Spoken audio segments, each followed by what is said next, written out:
नमस्कार, मैं हूं आपके साथ हेमंत कुमार। आज के इस वीडियो में हम बात करेंगे ईरान और अमेरिका के बीच में जो जिस तरह की चर्चाएं चल रही हैं उसको लेकर के ताज़ा स्थिति क्या है। क्योंकि आप देखिए कि ईरान में लगातार सरकार के खिलाफ प्रदर्शनों के बाद अब सरकार का ये दावा है कि तमाम प्रदर्शनों को कंट्रोल में कर लिया गया है।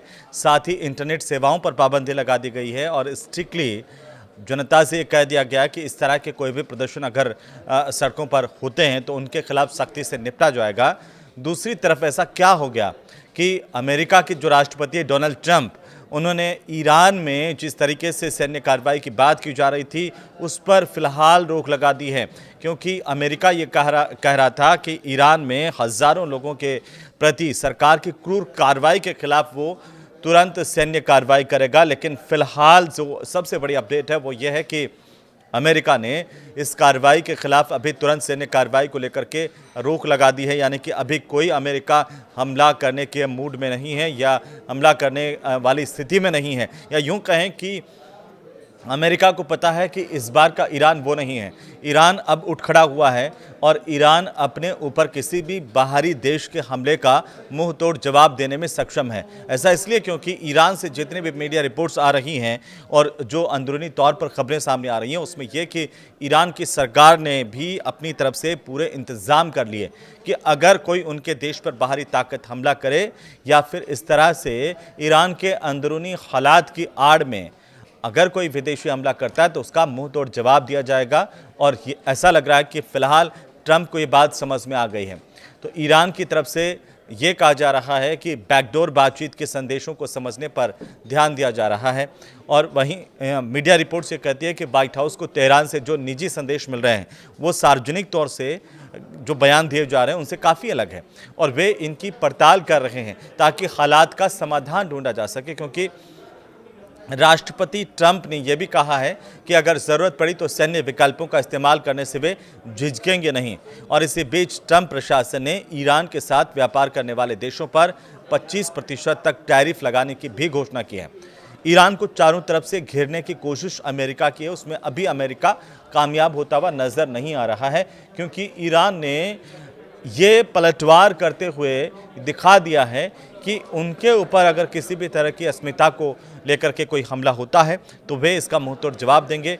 ईरान ने भी एक पूरा का पूरा प्लान जो है वो कहा जा रहा है कि तैयार किया कि अगर अमेरिका हमला करता है तो कैसे अमेरिका को ईंट का जवाब पत्थर से देना है। ये बात अब अमेरिका की भी समझ में आ रही है।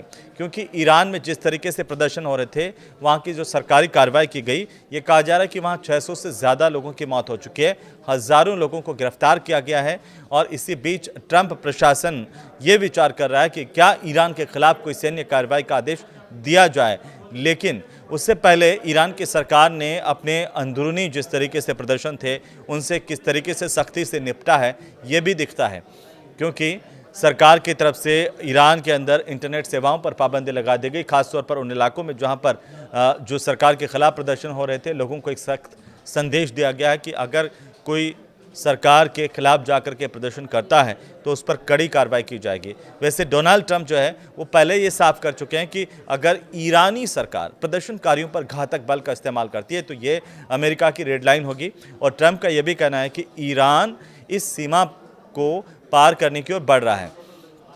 इसी वजह से व्हाइट हाउस और राष्ट्रीय सुरक्षा टीम के भीतर बहुत सख्त विकल्पों पर विचार किया गया है। हालांकि अमेरिकी सेना को स्टैंड बाय मोड पर रखा गया है और ट्रंप ने ये संकेत दिए हैं कि ईरान के कुछ अधिकारी व्हाइट हाउस से बातचीत के संकेत भेज रहे हैं। ये हो सकता है कि ईरान को अपनी ताकत दिखाने के लिए या गीदड़ भभकियां देने के लिए अमेरिका की एक रणनीति हो सकती है। लेकिन अमेरिका को भी समझ में आ गया कि ईरान अब उतना कमज़ोर नहीं है जितना सोचा जा रहा था। व्हाइट हाउस की प्रेस कॉन्फ्रेंस हुई और व्हाइट हाउस की जो प्रेस सचिव है कैरोलिन लेविट, उन्होंने कहा कि ईरानी शासन सार्वजनिक रूप से जो कह रहा है वो निजी तौर पर भेजे जा रहे संदेशों से अलग है। राष्ट्रपति उन संदेशों को गंभीरता से परखना चाहते हैं। उन्होंने ये भी कहा कि ट्रंप ज़रूरत पड़ने पर सैन्य विकल्प अपनाने से हिचकेंगे नहीं, और ये बात ईरान अच्छी तरह से जानता है। इसी बीच ट्रंप ने ईरान पर दबाव बढ़ाने के लिए एक बड़ा आर्थिक कदम भी उठाया। उन्होंने सोशल मीडिया पर यह ऐलान किया कि ईरान के साथ व्यापार करने वाले देशों पर तुरंत प्रभाव से 25% टैरिफ लगाया जाएगा। ये प्रदर्शनकारियों पर कार्रवाई को लेकर के कहा जा रहा है कि ईरान को दंडित करने की दिशा में ट्रंप प्रशासन की कोई एक कार्रवाई है, कार्रवाई का हिस्सा है, लेकिन इससे ईरान पर कोई असर पड़ने वाला नहीं है। क्योंकि आप देखिए कि चीन, संयुक्त अरब अमीरात, तुर्की, ब्राज़ील और रूस उन प्रमुख देशों में शामिल है जो ईरान के साथ व्यापार करते हैं। ये कोई डरने वाले देश नहीं है अमेरिका से। अमेरिका की जो एक तरफा रणनीति थी वो यहाँ पर विफल होती हुई नजर आ रही है। हालांकि व्हाइट हाउस ने टैरिफ के दायरे और लागू करने की प्रक्रिया को लेकर के फिलहाल कोई विस्तृत जानकारी इंटरनेशनल मीडिया में नहीं दी है। वहीं राष्ट्रपति ट्रंप ने सैन्य कार्रवाई की बार बार चेतावनी दी है। यही दिखाता है कि अमेरिका एक तरह की गीदड़ भभकी दे रहा है। ये चेतावनी जो है वो ईरान और इजराइल के बीच 12 दिनों के युद्ध के 7 महीने बाद इस तरीके से दी जा रही है, उसके मायने अपने आप में अलग हैं। और इस युद्ध में अमेरिका ने ईरान के अहम परमाणु ठिकानों पर हमले किए थे, आपको याद होगा, जिससे ईरान का शासन कमज़ोर हुआ था। लेकिन अब वो स्थितियां यहाँ पर है नहीं, क्योंकि ट्रंप इसीलिए ये कह रहे हैं कि ईरान ने बातचीत की मेज़ पर लौटने के लिए संपर्क किया है। अमेरिका भी अब बातचीत करना चाहता है, इसलिए उसने किसी तरह का एक आक्रामक कार्रवाई या यूँ कहें कि सैन्य हमला करने की रणनीति फिलहाल ये कहा जा रहा है कि टाल दी है, क्योंकि उसे एहसास हो गया है कि ईरान जो है मुंहतोड़ जवाब दे सकता है, वहाँ पर वेनेजुएला जैसे हालात नहीं होंगे। अब राष्ट्रपति ट्रंप ये कह रहे हैं कि किसी भी बैठक से पहले उन्हें कोई कार्रवाई करनी पड़ सकती है। बातचीत इस असंतोष के आग को पूरी तरह से ठंडा नहीं कर पाएगी। साथ ही अमेरिका के सामने ईरान जो है वो झुकने वाला है नहीं, ये आप भी जानते हैं। और इन मांगों में ज़ीरो न्यूक्लियर एनरिचमेंट की मांग भी शामिल है, जो इस धार्मिक शासन की रणनीति की जो सोच की बुनियाद में रेड लाइन को पार कर जाती है। मौजूदा दबाव जिसे हम देखें तो चाहे जितना भी हो, ऐसा कोई भी संकेत नहीं है कि ईरान के नेता अपना रास्ता बदल रहे हैं, वो अपने रास्ते पर अडिग हैं। लेकिन अमेरिका, इजराइल और प्रतिबंधों के साथ जिस हालात में वे फंसे हुए हैं, उसमें अगर ये प्रदर्शन दबा भी दे जाएं, तब भी ईरान के पास आम लोगों की ज़िंदगी बेहतर बनाने को लेकर के ज़्यादा विकल्प नहीं है। लेकिन फिर भी एक राष्ट्र के तौर पर ईरान जो है वो इस पर विचार कर रहा है। और इस सप्ताह को अगर हम देखते हैं तो ये पूरा का पूरा सप्ताह इस पूरे घटनाक्रम की दिशा तय कर सकता है। सवाल इस बात को लेकर के है कि क्या ईरान और पूरा इलाका फिर से सैन्य हमलों के दौर में धकेल दिया जाएगा, या फिर बल प्रयोग से इन प्रदर्शनों को पूरी तरह से कुचल दिया जाएगा, जैसा कि पहले हो चुका है। ईरान के जो विदेश मंत्री है अब्बास अरागची, उन्होंने तेहरान में राजनयिकों से ये कहा कि स्थिति अब पूरी तरह से नियंत्रण में है।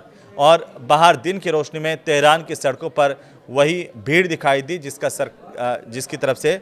सरकार ने यह कहकर आह्वान भी किया था कि वो प्रदर्शनकारियों को सड़कों से हटा दें। लेकिन फिलहाल अच्छी बात यह है कि अभी अमेरिका और ईरान के बीच में बातचीत को लेकर के चर्चा हो रही है, और उम्मीद की जानी चाहिए कि बातचीत से ये पूरा मसला हल हो जाएगा और ईरान के लोगों को भी खुली अमन चैन की हवा में सांस लेने का मौका मिलेगा। उनको भी तरक्की का अधिकार है। लेकिन सबसे बड़ी बात इस बात को लेकर के है कि अमेरिका अब समझ गया है कि यहाँ पर वेनेजुएला जैसे हालात नहीं है, क्योंकि ईरान पलटकर वार करने में हिचकिचाएगा नहीं। शायद यही वजह है कि अब दोनों देश बातचीत को लेकर के आपस में सोच रहे हैं या बातचीत की टेबल पर लौट रहे हैं। आप इसे कैसे देख रहे हैं, हमें ज़रूर बताइए। ये वीडियो आपको कैसा लगा, ये भी आप कमेंट बॉक्स में कमेंट कर सकते हैं। नमस्कार।